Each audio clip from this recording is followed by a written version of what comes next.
ਸਤਿ ਸ਼੍ਰੀ ਅਕਾਲ ਜੀ। ਪੰਜਾਬੀ ਰੇਡੀਓ ਤੇ ਪੰਜਾਬੀ ਟੀਵੀ USA ਵੇਖ ਸੁਣ ਰਹੇ ਸਾਰੇ ਸਰੋਤਿਆਂ ਦਾ ਬਹੁਤ-ਬਹੁਤ ਸਵਾਗਤ ਹੈ ਇਸ ਸਮੇਂ ਦੇ ਵਿਸ਼ੇਸ਼ ਪ੍ਰੋਗਰਾਮ ਖਬਰ ਤੇ ਨਜ਼ਰ ਦੇ ਵਿੱਚ। ਖਬਰ ਤੇ ਨਜ਼ਰ ਪ੍ਰੋਗਰਾਮ ਦੇ ਵਿੱਚ ਜਿੱਥੇ ਦੇਸ਼ ਵਿਦੇਸ਼ ਦੇ ਨਾਲ ਜੁੜੀਆਂ ਹੋਈਆਂ ਅਹਿਮ ਖਬਰਾਂ ਦੇ ਉੱਪਰ ਨਜ਼ਰ ਮਾਰੀਦੀ ਹੈ, ਉੱਥੇ ਹੀ ਉਹਨਾਂ ਖਬਰਾਂ ਦਾ ਵਿਸ਼ਲੇਸ਼ਣ ਕਰਨ ਦੇ ਲਈ ਸਾਥ ਹੁੰਦਾ ਹੈ ਸੀਨੀਅਰ ਪੱਤਰਕਾਰ ਮਿੰਟੂ ਗੁਰਸਰੀਆ ਜੀ ਦਾ। ਸੋ ਕਰਦੇ ਹਾਂ ਉਹਨਾਂ ਦਾ ਪ੍ਰੋਗਰਾਮ ਦੇ ਵਿੱਚ ਸਵਾਗਤ। ਬਹੁਤ-ਬਹੁਤ ਸਵਾਗਤ ਹੈ ਜੀ। ਸ਼ੁਕਰੀਆ ਸਾਰਿਆਂ ਨੂੰ। ਸਤਿ ਸ੍ਰੀ ਅਕਾਲ ਜੀ। ਸਤਿ ਸ਼੍ਰੀ ਅਕਾਲ ਜੀ। ਸਭ ਤੋਂ ਪਹਿਲਾਂ ਕਰਦੇ ਚੱਲੀਏ ਅੱਜ ਦੇ ਪ੍ਰੋਗਰਾਮ ਦੇ ਸਪਾਂਸਰਸ ਦਾ ਧੰਨਵਾਦ। ਖਾਲਸਾ ਇੰਸ਼ੋਰੈਂਸ ਲੰਬੇ ਸਮੇਂ ਤੋਂ ਇੰਸ਼ੋਰੈਂਸ ਦੇ ਖੇਤਰ 'ਚ ਸੇਵਾਵਾਂ ਨਿਭਾ ਰਹੇ ਨੇ। ਤੁਸੀਂ ਵੀ ਇੰਸ਼ੋਰੈਂਸ ਬਾਬਤ ਜਾਣਕਾਰੀ ਲੈਣ ਦੇ ਲਈ ਸੰਪਰਕ ਕਰ ਸਕਦੇ ਹੋ। ਨੰਬਰ ਹੈ 408 272 2500। ਟਿਰਕਿਆਣਾ ਇਮੀਗ੍ਰੇਸ਼ਨ ਲਾ ਫਰਮ ਜੇ ਟਿਰਕਿਆਣਾ ਹੋਣਾ ਨਾਲ ਸੰਪਰਕ ਕਰ ਸਕਦੇ ਹੋ ਜੇਕਰ ਇਮੀਗ੍ਰੇਸ਼ਨ ਬਾਬਤ ਕਿਸੇ ਤਰ੍ਹਾਂ ਦੀ ਸਲਾਹ ਕਰਨੀ ਹੈ। Krishan Dhanota Yuba City, Baljinder Singh Nijjar, Woodland. GN lube ਵਾਲੇ ਟਰੱਕ ਵਾਸ਼ ਕਰਦੇ ਨੇ, ਆਇਲ ਚੇਂਜ ਕਰਦੇ ਨੇ, 에ਅਰ ਬ੍ਰੇਕਸ ਦਾ ਕੰਮ ਤਸੱਲੀ ਬਖਸ਼ ਕਰਦੇ ਨੇ। ਤੁਸੀਂ ਇਹਨਾਂ ਦੇ ਕੋਲੋਂ ਨਵੇਂ ਪੁਰਾਣੇ ਟਾਇਰ ਵੀ ਖਰੀਦ ਸਕਦੇ ਹੋ। ਲੋਕੇਸ਼ਨ ਸੈਂਟਾਨੇਲਾ ਦੇ ਵਿੱਚ ਹੈ। ਨਿੰਮਾ ਸਹੋਤਾ ਹੋਣਾ ਦਾ ਨੰਬਰ ਹੈ 209 277 0113। Jaswinder Singh Nagra, Roseville, Avtar Singh Sangha Yuba City, Baldev Singh Kang Yuba City. ਬਹੁਤ ਬਹੁਤ ਧੰਨਵਾਦ ਹੈ ਇਹਨਾਂ ਸਾਰੇ ਸਪਾਂਸਰਸ ਦਾ ਜਿਹੜੇ ਜ਼ਰੀਆ ਬਣਦੇ ਨੇ ਤੁਹਾਡੇ ਤੱਕ ਸਾਨੂੰ ਪਹੁੰਚਦਾ ਕਰਨ ਦੇ ਲਈ। ਸੋ ਹੁਣ ਕਰਦੇ ਹਾਂ ਜੀ ਖਬਰਾਂ ਦਾ ਰੁਖ। ਸਭ ਤੋਂ ਪਹਿਲੀ ਖਬਰ ਤੇ ਜੇਕਰ ਆਪਾਂ ਚੱਲੀਏ ਤਾਂ ਸਰਬਜੀਤ ਕੌਰ ਦੇ ਮਾਮਲੇ ਦੇ ਵਿੱਚ ਕਮੇਟੀ ਨੇ ਆਪਣੀ ਸਥਿਤੀ ਸਾਫ਼ ਕੀਤੀ ਹੈ ਜੀ। ਕੀ ਕਹਿ ਰਹੀ ਹੈ ਕਮੇਟੀ? ਦੇਖੋ, ਇਹ ਖਬਰ ਸਭ ਤੋਂ ਵੱਡੀ ਖਬਰ ਬਣੀ ਰਹੀ ਆ ਪਿਛਲੇ 2 ਦਿਨਾਂ ਤੋਂ। ਜੇ ਆਪਾਂ ਦੇਖੀਏ ਤਾਂ ਤੁਸੀਂ ਇੱਕ ਗੱਲ ਨੋਟ ਕਰੋਗੇ ਕਿ ਬਹੁਤ ਜ਼ਿਆਦਾ ਖਬਰ ਇਹ ਟ੍ਰੈਂਡ ਕੀਤੀ ਸੋਸ਼ਲ ਮੀਡੀਆ ਤੇ। ਤੁਹਾਨੂੰ ਪਤਾ ਮਸਾਲੇਦਾਰ ਜਾਂ ਇਸ ਤਰ੍ਹਾਂ ਦੀਆਂ ਚਟਪਟੀਆਂ ਜਿਹੜੀਆਂ ਖਬਰਾਂ ਨੇ ਉਹ ਝਟਪਟ ਹੀ ਵਾਇਰਲ ਹੋ ਜਾਂਦੀਆਂ ਨੇ। ਜਿਵੇਂ ਆਪਾਂ ਥਾਰ ਵਾਲੀ ਬੀਬੀ ਜਾਂ ਇਹ ਇਸ ਤਰ੍ਹਾਂ ਦੀਆਂ ਬਹੁਤ ਸਾਰੀਆਂ ਖਬਰਾਂ ਦੇਖੀਆਂ ਨੇ। ਤਾਂ ਦਰਅਸਲ ਕੀ ਹੈ ਕਿ ਗੁਰਪ੍ਰੀਤ, ਅਸਲ ਦੇ ਵਿੱਚ ਇਹ ਜਿਹੜਾ ਮਾਮਲਾ ਹੈ ਉਹ ਇੱਕ ਦੋ ਪੱਖ ਤੋਂ ਹੁਣ ਕਾਫੀ ਚਰਚਾ ਦਾ ਵਿਸ਼ਾ ਬਣਿਆ ਹੋਇਆ, ਕਿਉਂਕਿ ਸਰਕਾਰ ਆਖ ਰਹੀ ਹੈ ਕਿ SGPC ਸਾਨੂੰ ਆਪਦੇ ਮਾਮਲਿਆਂ ਦੇ ਵਿੱਚ ਦਖਲ ਤੋਂ ਵਰਜਦੀ ਆ, ਯਾਨੀ ਇਹ ਸਾਰੀ ਜ਼ਿੰਮੇਵਾਰੀ ਉਹਨਾਂ ਦੀ ਆ, ਉਹਨਾਂ ਨੇ ਦੇਖਣਾ ਕਰਨਾ। ਕਿਉਂਕਿ ਇਸ ਬੀਬੀ ਤੇ ਕੁਝ ਮਾਮਲੇ ਦਰਜ ਸਨ। ਇੱਕ ਤੇ ਉਹ ਰੌਲਾ ਪਿਆ ਕਿ ਇਹਨੂੰ ਪਾਸਪੋਰਟ ਕਿਵੇਂ ਮਿਲਿਆ, ਤੇ ਇਸ ਤੋਂ ਇਲਾਵਾ ਜੇ ਆਪਾਂ ਦੇਖੀਏ ਤਾਂ ਇੱਕ ਵੱਡੀ ਗੱਲ ਇਹ ਵੀ ਆਪਣੇ ਸੁਣਨ ਨੂੰ ਮਿਲਦੀ ਹੈ ਕਿ ਬਈ ਫਿਰ ਅਸਲ ਦੇ ਵਿੱਚ ਫਾਲਟ ਕਿਹਦਾ, ਜ਼ਿੰਮੇਵਾਰੀ ਕਿਹਦੀ ਆ? ਜੇ SGPC ਮਤਲਬ ਕਿ ਉਹ ਆਪਣੇ ਪੱਧਰ ਤੇ ਸਾਰਾ ਕੁਝ ਦੇਖੇਗੀ ਤਾਂ ਫਿਰ ਜੀ ਉਹ ਕਹਿੰਦੇ ਆ ਕਿ ਅਸੀਂ ਇਹ ਗੱਲ ਸਾਫ਼ ਕਰਨਾ ਚਾਹੁੰਦੇ ਆ ਕਿ ਕੋਈ ਵੀ ਬੰਦਾ ਹੈ ਜਿਹੜਾ, ਉਹਦੀ ਮਤਲਬ ਕਿ ਕ੍ਰਾਈਮ ਦੀ ਹਿਸਟਰੀ ਕੀ ਆ, ਉਹਦਾ ਕੀ ਲੈਣ ਦੇਣ ਆ, ਕੀ ਸਾਰਾ ਕੁਝ ਆ, ਉਹ ਸਰਕਾਰ ਨੇ ਚੈੱਕ ਕਰਨਾ। ਸਰਕਾਰ ਕਹਿ ਰਹੀ ਹੈ ਕਿ SGPC ਦੇ ਮਾਮਲਿਆਂ ਦੇ ਵਿੱਚ ਤੇ ਅਸੀਂ ਕੋਈ ਦਖਲ ਦਿੰਦੇ ਹੀ ਨਹੀਂ। ਤਾਂ ਕੁੱਲ ਮਿਲਾ ਕੇ ਕਹਾਣੀ ਇੱਥੇ ਹੈ। ਤਾਂ SGPC ਨੇ ਸਥਿਤੀ ਸਾਫ਼ ਕਿਉਂ ਕੀਤੀ ਆ ਕਿ ਸੁਲਤਾਨਪੁਰ ਲੋਧੀ ਤੋਂ ਜੋ ਮੈਂਬਰ ਨੇ SGPC, ਉਹਨਾਂ ਦਾ ਕਹਿਣਾ ਹੈ ਕਿ ਵੇਖੋ ਜੀ, ਅਸੀਂ ਤੇ ਇੱਕ ਵੈਰੀਫਿਕੇਸ਼ਨ ਕੀਤੀ ਆ ਤੇ ਜਿਹੜੀ ਕਰਦੇ ਆ ਅਕਸਰ ਕਿ ਸਾਡਾ ਕੰਮ ਹੁੰਦਾ ਕਿ ਅਸੀਂ ਜਸਟ ਇੱਕ ਐਡਰੈਸ ਵੀ ਬੰਦਾ ਉੱਥੇ ਰਹਿਣ ਵਾਲਾ ਹੈ, ਉੱਥੋਂ ਦਾ ਵਸਨੀਕ ਹੈ, ਉਹ ਸਿਰਫ ਅਸੀਂ ਵੈਰੀਫਾਈ ਕਰਦੇ ਆ, ਕਨਫਰਮ ਕਰਦੇ ਆ। ਇਦੋਂ ਵੱਧ ਸਾਡਾ ਰੋਲ ਹੀ ਨਹੀਂ, ਬਾਕੀ ਰੋਲ ਸਰਕਾਰਾਂ ਦਾ। ਤਾਂ ਉਹਨਾਂ ਨੇ ਸਾਫ਼ ਕੀਤਾ ਕਿ ਅਸੀਂ ਇਹ ਸਾਰਾ ਕੁਝ ਕੀਤਾ। ਅਰਜਨ ਸਿੰਘ ਨਾਂ ਦਾ ਕੋਈ ਨੰਬਰਦਾਰ ਸੀ ਉਹਨਾਂ ਦੇ ਪਿੰਡ ਦਾ। ਬੇਸਿਕਲੀ ਕੀ ਆ ਕਿ ਇਹ ਜਿਹੜੀ ਔਰਤ ਆ, ਇਹਦਾ ਪਿੰਡ ਤੇ ਜਿਹੜਾ ਹੈ ਉਹ ਹੈਗਾ ਇੱਥੇ ਸਾਡੇ ਲਾਗੇ, ਬਿਲਕੁਲ ਗੁਆਂਢ ਦੇ ਵਿੱਚ। ਤੇ ਮੈਂ ਪਰਸਨਲ ਇਹਨਾਂ ਨੂੰ ਬਹੁਤ ਚੰਗੀ ਤਰ੍ਹਾਂ ਜਾਣਦਾ, ਇਹਨਾਂ ਦੇ ਘਰਦਿਆਂ ਨੂੰ। ਤਾਂ ਮਤਲਬ ਇੱਥੋਂ ਦੀ ਸੀ ਤੇ ਵਿਆਹੀ ਸੀ ਕਪੂਰਥਲੇ ਦੇ ਲਾਗੇ ਜਿਹੜਾ ਪਿੰਡ ਹੈ ਕੋਈ ਅਮਾਨੀਪੁਰ, ਉੱਥੇ। ਉੱਥੋਂ ਵੀ ਇਹਦੀ ਸੈਪਰੇਸ਼ਨ ਹੀ ਸੀ ਇੱਕ ਤਰ੍ਹਾਂ ਨਾਲ। ਤੇ ਉਹ ਕਹਿੰਦੀ ਹੈ ਕਿ ਅਸੀਂ ਗਏ ਆ ਜਦੋਂ ਇਹ ਪਰਤੀ ਨਹੀਂ, ਤੇ ਉਸ ਤੋਂ ਬਾਅਦ ਵੀ ਗਏ, ਮਤਲਬ ਕਿ ਤਸਦੀਕ ਵੀ ਕੀਤਾ, ਤੇ ਉਸ ਤੋਂ ਬਾਅਦ ਵੀ ਜਾ ਕੇ ਅਸੀਂ ਇਹਨਾਂ ਦੇ ਘਰੇ, ਮਤਲਬ ਕਿ ਮੁੰਡਿਆਂ ਨੇ ਆਖਿਆ ਕਿ ਮੰਮੀ ਸਾਡੀ ਸਾਡੇ ਨਾਲ ਨਹੀਂ ਰਹਿੰਦੀ। ਯਾਨੀ ਇਹਦਾ ਕੰਮ ਜਿਹੜਾ ਹੈ ਉਹ ਹੁਣ ਇਹੋ ਜਿਹਾ ਹੀ ਸੀ, ਘਰ ਵਾਲਾ ਬਾਹਰ ਸੀਗਾ ਤੇ ਬੱਚਿਆਂ ਦੇ ਨਾਲੋਂ ਵੀ ਅੱਡ ਰਹਿੰਦੀ ਆ। ਹੁਣ ਅੱਜ ਇੱਕ ਅਖਬਾਰ ਨੇ ਕਿਹਾ ਕਿ ਇਹਦੇ ਮੁੰਡਿਆਂ ਤੇ ਵੀ ਮਾਮਲੇ ਦਰਜ ਸੀਗੇ। ਤਾਂ ਕੁੱਲ ਮਿਲਾ ਕੇ ਇਹ ਕਹਾਣੀ ਜਿਹੜੀ ਆ ਉਹ ਤੁਰਦੀ ਤੁਰਦੀ ਹੁਣ ਇਧਰ ਨੂੰ ਹੋ ਤੁਰੀ ਹੈ ਕਿ ਇੱਕ ਖਬਰ ਲੱਗ ਗਈ ਕਿ ਬਈ ਕੱਲੀ ਔਰਤ, ਚਾਹੇ ਉਹ ਵਿਡੋ ਆ ਜਾਂ ਮਤਲਬ ਉਹ ਡਾਈਵੋਰਸੀ ਆ, ਉਹ ਨਹੀਂ ਜਾ ਸਕੇਗੀ ਜਥੇ ਨਾਲ। ਇੱਥੇ ਵੀ ਸਵਾਲ ਖੜਾ ਹੋ ਗਿਆ ਕਿ ਕਿਸੇ ਵਿਡੋ ਦਾ ਕੀ ਕਸੂਰ ਹੈ, ਉਹਨਾਂ ਨੂੰ ਕਿਉਂ ਦਰਸ਼ਨ ਤੋਂ ਰੋਕਿਆ ਜਾਣਾ ਨਹੀਂ। ਤਾਂ ਇੱਥੋਂ ਫਿਰ ਐਸਜੀਪੀਸੀ ਨੇ ਸਥਿਤੀ ਸਾਫ਼ ਕੀਤੀ ਕਿ ਨਹੀਂ, ਇਹੋ ਜਿਹਾ ਨਿਯਮ ਹਾਲੇ ਤੱਕ ਕਿਤੇ ਕੋਈ ਨੋਟੀਫਾਈ ਨਹੀਂ ਹੋਇਆ। ਇਹ ਵੀ ਗੱਲ ਜਿਹੜੀ ਆ ਉਹ ਐਸਜੀਪੀਸੀ ਮੈਂਬਰ ਨੇ ਸਾਫ਼ ਕੀਤੀ ਆ। ਤਾਂ ਕੁੱਲ ਮਿਲਾ ਕੇ ਗੁਰਪ੍ਰੀਤ, ਅਸਲ ਦੇ ਵਿੱਚ ਇਹ ਪੋਤੀਆਂ ਜਿਵੇਂ ਆਪਾਂ ਕਹਿ ਲਈਏ ਕਿ ਪੁੱਤ ਪੋਤੀਆਂ ਵਾਲੀ ਉਹ ਸੀ। ਦੂਜੀ ਗੱਲ ਕਿ ਇਹਦੀ ਏਜ ਜਿਹੜੀ ਆ, ਹੁਣ ਤੁਸੀਂ ਦੇਖੋਗੇ ਬਿਲਕੁਲ 50 ਦੇ ਨੇੜੇ ਆ ਜੀ। ਇਹਨਾਂ ਦਾ ਟੱਬਰ ਜਿਹੜਾ ਹੈ ਉਹ 20-25 ਸਾਲ ਸਰਪੰਚੀ ਕਰਦਾ ਰਿਹਾ। ਭਰਾ ਇਹਦੇ ਨਿਹਾਇਤ ਭਲੇ ਮਾਨਸ ਨੇ, ਵਧੀਆ ਜ਼ਮੀਨ ਜਪਾ ਹੈ। ਤਾਂ ਮਤਲਬ ਕਿ ਇਹ ਹੁਣ ਕਿੱਧਰ ਨੂੰ ਹੋ ਤੁਰੀ ਆ, ਕੁਝ ਨਹੀਂ ਕਿਹਾ ਜਾ ਸਕਦਾ ਕਿ ਕੀ ਇਹਦੇ ਮਨ ਚ ਆਈ ਆ। ਪਰ ਇੱਕ ਗੱਲ ਆਪਾਂ ਨੂੰ ਇਹ ਵੀ ਵੇਖਣੀ ਚਾਹੀਦੀ ਆ ਕਿ ਇਸ ਤੋਂ ਪਹਿਲਾਂ ਕਿਰਨ ਵਾਲਾ ਉਹ ਚਲੇ ਗਈ ਸੀ। ਇੱਕ ਫਰੀਦਕੋਟ ਦੀ ਸਾਰੀ ਹਿੰਦੂ ਫੈਮਿਲੀ ਜਿਹੜੀ ਆ ਉਹ ਪਾਕਿਸਤਾਨ ਚ ਗਈ, ਭਰਤੀ ਨਹੀਂ ਸੀ ਜੀ। ਉਹਦੇ ਬਾਰੇ ਕਿਉਂਕਿ ਉਹਨਾਂ ਦਾ ਘਰ ਬਿਲਕੁਲ ਛਾਉਣੀ ਦੇ ਨਜ਼ਦੀਕ ਸੀ, ਤਾਂ ਉਹਨਾਂ ਤੇ ਸ਼ੱਕ ਆ ਕਿ ਸ਼ਾਇਦ ਉਹਨਾਂ ਨੂੰ ਏਜੰਸੀਆਂ ਨੇ ਮਤਲਬ ਕਿ ਟੇਟੇ ਚੜਾਇਆ ਤੇ ਉਸ ਤੋਂ ਬਾਅਦ ਫਿਰ ਉਹਨਾਂ ਨੂੰ ਉੱਥੇ ਸੱਦ ਲਿਆ। ਯਾਨੀ ਅੱਗੇ ਵੀ ਇਸ ਤਰ੍ਹਾਂ ਦੇ ਮਾਮਲੇ ਜਿਹੜੇ ਵਾਪਰੇ ਨੇ। ਤਾਂ ਹੁਣ ਇਹ ਤਾਜ਼ਾ ਤਰੀਨ ਜਿਹੜਾ ਮਾਮਲਾ, ਇਹਦੇ ਵਿੱਚ ਹੁਣ 1-2 ਐਂਗਲਾਂ ਤੋਂ ਮੇਰੇ ਖਿਆਲ ਦੇ ਨਾਲ ਏਜੰਸੀਆਂ ਨੂੰ ਵੀ ਵੇਖਣਾ ਪਵੇਗਾ। ਜਿਵੇਂ ਆਪਾਂ ਯੂਕੇ ਤੋਂ ਦੇਖਿਆ ਕਿ ਉੱਥੇ ਬੜੀਆਂ ਇਸ ਤਰ੍ਹਾਂ ਦੀਆਂ ਖਬਰਾਂ ਆਉਂਦੀਆਂ, ਧਰਮ ਪਰਿਵਰਤਨ ਜਾਂ ਲਵ ਜਹਾਦ ਜਿਹੜੇ ਮਸਲੇ ਚੱਲਦੇ ਨੇ, ਕਿ ਉਸ ਐਂਗਲ ਤੋਂ ਵੀ ਵੇਖਿਆ ਜਾਣਾ ਚਾਹੀਦਾ ਹੈ।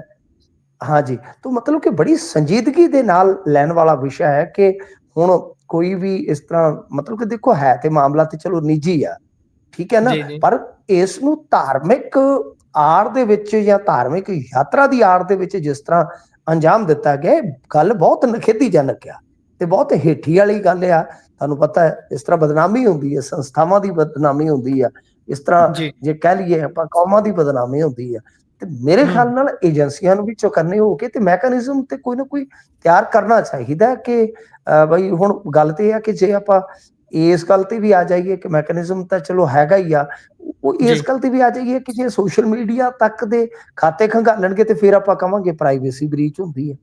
ਪਰ ਇਹ ਜ਼ਰੂਰ ਆ ਕਿ ਮੇਰੇ ਖਿਆਲ ਦੇ ਨਾਲ CID ਵਾਲੇ ਰਿਪੋਰਟਾਂ ਤੇ ਜ਼ਰੂਰ ਹਾਸਲ ਕਰਦੇ ਹੋਣਗੇ, ਪਰ ਇਹੋ ਜਿਹੀਆਂ ਗੱਲਾਂ ਜਿਹੜੀਆਂ ਉਹ ਬਾਹਰ ਕੱਢਣੀਆਂ ਬਹੁਤ ਔਖੀਆਂ ਹੁੰਦੀਆਂ। ਸੋ ਇਹ ਜਿਹੜਾ ਸਰਬਜੀਤ ਜਿਹੜੀ ਹੁਣ ਨੂਰ ਹੁਸੈਨ ਬਣ ਗਈ ਆ, ਇਹਦਾ ਮਾਮਲਾ ਇਹ ਆ ਕਿ ਤੁਸੀਂ ਦੇਖ ਲਓ ਐਸ ਉਮਰੇ ਨੇ ਚੰਦ ਚਾੜਿਆ ਤੇ ਇਹ ਇੱਕ ਸ਼ਰੀਫ ਫੈਮਿਲੀ ਦੀ ਇਹ ਜੰਮੀ ਜਾਈ ਸੀ ਕਿ ਬਹੁਤ ਮਤਲਬ ਕਿ ਸੰਸਕਾਰੀ ਤੇ ਗੁਣਕਾਰੀ ਜਿਹੜਾ ਉਹ ਇਹਨਾਂ ਦਾ ਪਰਿਵਾਰ ਸੀ। ਪਰ ਪਤਾ ਨਹੀਂ ਇਸ ਉਮਰੇ ਬੁੱਢੀ ਉਮਰੇ ਨੂੰ ਕੀ ਹੋਇਆ। ਜੀ। ਸੋ ਅਸੀਂ ਵੀ ਇਹਨਾਂ ਦੇ ਪਿੰਡ ਜਾ ਕੇ ਜਾਣਕਾਰੀ ਇਕੱਤਰ ਕਰਨ ਦੀ ਕੋਸ਼ਿਸ਼ ਕੀਤੀ ਸੀ ਕਿ ਪਤਾ ਲੱਗਿਆ ਕਿ ਹਨੀ ਟਰੈਪ ਦੇ ਵੀ ਕੁਝ ਮਾਮਲੇ ਇਹਨਾਂ ਦੇ ਉੱਪਰ ਦਰਜ ਸੀ। ਬੇਸ਼ੱਕ ਉਹ ਹੁਣ ਕਲੀਨ ਚਿੱਟ ਉਹਨਾਂ ਮਾਮਲਿਆਂ ਦੇ ਵਿੱਚ ਮਿਲੀ ਹੋਈ ਸੀ। ਹਨੀ ਟਰੈਪ ਦੇ ਮਾਮਲੇ ਤੇ ਜਿਹੜੀ ਤੁਸੀਂ ਕਿਹਾ ਕਿ ਸੈਪਰੇਸ਼ਨ ਵਾਲੀ ਗੱਲ ਹੈ, ਇਹਨਾਂ ਦਾ ਇੱਕੋ ਘਰ ਹੈ, ਉਸ ਦੇ ਵਿੱਚ ਇਹਨਾਂ ਤੋਂ ਅਲੱਗ ਤੋਂ ਇੱਕ ਕਮਰਾ ਸਿਰਫ ਦਿੱਤਾ ਹੋਇਆ। ਪਿਛਲੇ 6 ਸਾਲਾਂ ਤੋਂ ਇਹਨਾਂ ਦਾ ਤਲਾਕ ਆਪਣੇ ਪਤੀ ਦੇ ਨਾਲ ਹੋਇਆ ਹੋਇਆ। ਇਹਨਾਂ ਦਾ ਪਤੀ ਜਿਹੜਾ ਇੰਗਲੈਂਡ ਦੇ ਵਿੱਚ ਰਹਿੰਦਾ ਲੰਬੇ ਸਮੇਂ ਤੋਂ। ਇਹਨਾਂ ਦੇ ਜਿਹੜੇ ਹੋਰ ਪਰਿਵਾਰਕ ਜੀ ਹੁੰਦੇ ਨੇ ਲਾਗ ਗਵਾਂਢ ਦੇ, ਉਹਨਾਂ ਨੇ ਸਾਰੀ ਜਾਣਕਾਰੀ ਸਾਂਝੀ ਕੀਤੀ ਸੀ ਸਾਡੇ ਨਾਲ। ਸੋ ਨਹੀਂ, ਇਹ ਤਾਂ ਮਤਲਬ ਕਿ ਇੱਥੇ ਵੀ ਆਪਦੀ ਹੁਣ ਭਰਾਵਾਂ ਨਾਲ ਵੀ ਇਹਦੀ ਕਈ ਮਹੀਨੇ ਤੇ ਮੈਂ ਤੁਹਾਨੂੰ ਦੱਸਿਆ ਨਾ, ਮੈਂ ਪਰਸਨਲੀ ਜਾਣਦਾ ਇਹਨਾਂ ਨੂੰ ਨਿੱਜੀ ਤੌਰ ਤੇ। ਇਹਦਾ ਭਰਾ ਜਿਹੜਾ ਛੋਟਾ ਮੇਰਾ ਦੋਸਤ ਰਿਹਾ, ਮੈਂ ਤੁਹਾਨੂੰ ਦੱਸਾਂ, ਮਤਲਬ ਕਿ ਕਿਉਂਕਿ ਉਸ ਪਿੰਡ ਦੇ ਵਿੱਚ ਅਸੀਂ ਰਹੇ ਹਾਂ ਬਹੁਤ ਲੰਮਾ ਸਮਾਂ, 10-20 ਸਾਲ। ਤੇ ਉਹ ਮੂੰਹ ਮੁਲਾਜੇ ਵਾਲਾ ਬੰਦਾ ਸੀ, ਬੜਾ ਨਾਈਸ ਬੰਦਾ ਸੀਗਾ। ਮਤਲਬ ਕਿ ਉਹਨਾਂ ਦੀ ਵੀ ਹਿੱਠੀ ਹੋ ਗਈ ਤੇ ਮੈਂ ਉੱਥੋਂ ਪਤਾ ਕੀਤਾ ਸੀ, ਕਹਿੰਦੇ ਵੀ ਹੁਣ ਮਤਲਬ ਕਿ ਇਹਨਾਂ ਨਾਲ ਵੀ ਵਰਤਾਉਣਾ ਛੱਡੀ ਬੈਠੀ ਸੀ। ਜੀ, ਸੰਪਰਕ ਨਹੀਂ ਹੈ ਕਿਸੇ ਨਾਲ ਵੀ, ਇਹ ਵੀ ਜਾਣਕਾਰੀ ਮਿਲੀ ਸੀ। ਸੋ 13 IPS ਅਫਸਰਾਂ ਦੇ ਉੱਤੇ ਆਈ ਆਫਤ ਵਾਲਾ ਕੀ ਮਾਮਲਾ ਹੈ ਜੀ? ਇਹ ਹੁਣ IPS ਅਫਸਰਾਂ ਤੇ ਚੰਗਾ ਇਹ ਔਖਾ ਭਾਰਾ ਟਾਈਮ ਚੱਲ ਰਿਹਾ ਹੈ। ਕੋਈ ਟੂਣਾ ਹੀ ਟੱਪ ਗਿਆ, ਜਿਵੇਂ ਭਗਵੰਤ ਮਾਨ ਕਹਿੰਦੇ ਸੀ ਨਾ ਕਿ ਰਾਜਾ ਵੜਿੰਗ ਕਿਹੜਾ ਟੂਣਾ ਟੱਪ ਗਿਆ, ਤੇ ਏਦਾਂ ਲੱਗਦਾ ਕਿ ਪੁਲਿਸ ਵਾਲੇ ਟੂਣਾ ਹੀ ਟੱਪੀ ਬੈਠੇ ਆ। ਅੱਛਾ, ਇਹ ਗੱਲ ਕੀ ਆ ਕਿ ਕਹਾਣੀ ਤੁਹਾਨੂੰ ਪਤਾ ਹੀ, ਉਹ ਸੱਟੇਬਾਜ਼ੀ ਵਾਲੀ ਉਹਨੇ ਬੜਾ ਕਸੂਤਾ ਕੀਤਾ ਹੋਇਆ। ਹੁਣ ਉਹਦੇ ਚ ਕੀ ਹੋਇਆ ਕਿ ਇੱਕ ਵਕੀਲ ਸਾਹਿਬ ਆ, ਉਹਨਾਂ ਨੇ ਕੰਪਲੇਂਟ ਫਾਈਲ ਕੀਤੀ, ਜਿੱਦਾਂ ਮਤਲਬ ਕਿ ਜਿਹੜੇ ਕਟਾਰੀਆ ਸਾਹਿਬ ਨੇ ਗਵਰਨਰ, ਕਿ ਇਹ ਗੱਲ ਜਿਹੜੀ ਆ ਉਹ ਬਿਲਕੁਲ ਠੰਡੇ ਬਸਤੇ ਚ ਪਾ ਦਿੱਤੀ ਗਈ ਆ। ਤੇ ਤੁਹਾਨੂੰ ਯਾਦ ਹੋਣਾ ਜਦੋਂ ਇਹ ਸਭ ਕੁਝ ਵਾਪਰਿਆ ਸੀ ਤੇ ਆਪਾਂ ਉਸ ਵੇਲੇ ਵੀ ਗੱਲ ਕਰਦੇ ਹੁੰਦੇ ਸਾਂ ਕਿ ਪੰਜਾਬ ਸਰਕਾਰ ਬਹੁਤਾ ਕੁਝ ਕਰ ਨਹੀਂ ਸਕਦੀ, ਇਹ ਤੇ ਆਪਾਂ ਨੂੰ ਵੀ ਪਤਾ ਹੈ, ਬਦਨਾਮੀ ਤੋਂ ਡਰਦੀ ਆ, ਪਰ ਪੰਜਾਬ ਸਰਕਾਰ ਫਸੇਗੀ ਜ਼ਰੂਰ ਇਹਦੇ ਚ। ਤਾਂ ਤੁਸੀਂ ਜੀ, ਦੇਖੋ ਕਿ ਹੌਲੀ ਹੌਲੀ ਪੰਜਾਬ ਸਰਕਾਰ ਹੁਣ ਫਸਦੀ ਜਾ ਰਹੀ ਆ। ਆਈਪੀਐਸ ਤੇ ਫਸ ਹੀ ਰਹੇ ਨੇ। ਹੁਣ ਇਹਦੇ ਚ ਕੀ ਹੋਇਆ ਕਿ ਇੱਕ ਨਾ ਚੰਡੀਗੜ੍ਹ ਪੁਲਿਸ ਕੰਪਲੇਂਟ ਅਥਾਰਟੀ ਆ, ਜੀ, ਉਹਦੇ ਵਿੱਚ ਕੀ ਹੁੰਦਾ ਕਿ ਉਸ ਅਥਾਰਟੀ 'ਚ ਇੱਕ ਸਾਬਕਾ ਜੱਜ ਬਣਦਾ ਹੈ ਯਾਨੀ ਜਸਟਿਸ, ਤੇ ਇੱਕ ਸਾਬਕਾ ਆਈਪੀਐਸ। ਇੱਕ ਸ਼ਿਕਾਇਤ ਦੀ ਕਾਪੀ ਉਸ ਵਕੀਲ ਨੇ ਸੰਬੰਧਿਤ ਅਥਾਰਟੀ ਨੂੰ ਦੇ ਦਿੱਤੀ, ਤੇ ਉਹਨਾਂ ਨੇ ਐਸਐਸਪੀ ਸਾਹਿਬ ਹੈ ਜਿਹੜੀ ਕਮਰਜੀਤ ਕੌਰ ਹੈ ਚੰਡੀਗੜ੍ਹ ਵਾਲੀ, ਜੀ, ਉਹਨੂੰ ਤਲਬ ਕਰ ਲਿਆ ਕਿ ਭਾਈ ਸਾਨੂੰ 4 ਦਸੰਬਰ ਵਾਸਤੇ ਕਿ ਲਿਆ ਕੇ ਸਟੇਟਸ ਰਿਪੋਰਟ ਸਾਰੀ ਦਿਓ ਜਾਂਚ ਪੜਤਾਲ ਦੀ, ਕਿ ਕੀ ਕੀਤਾ ਕੀ ਨਹੀਂ ਕੀਤਾ, ਤੇ ਕੱਲੇ ਕੱਲੇ ਅਫਸਰ ਦਾ ਨਾਂ ਦੱਸੋ।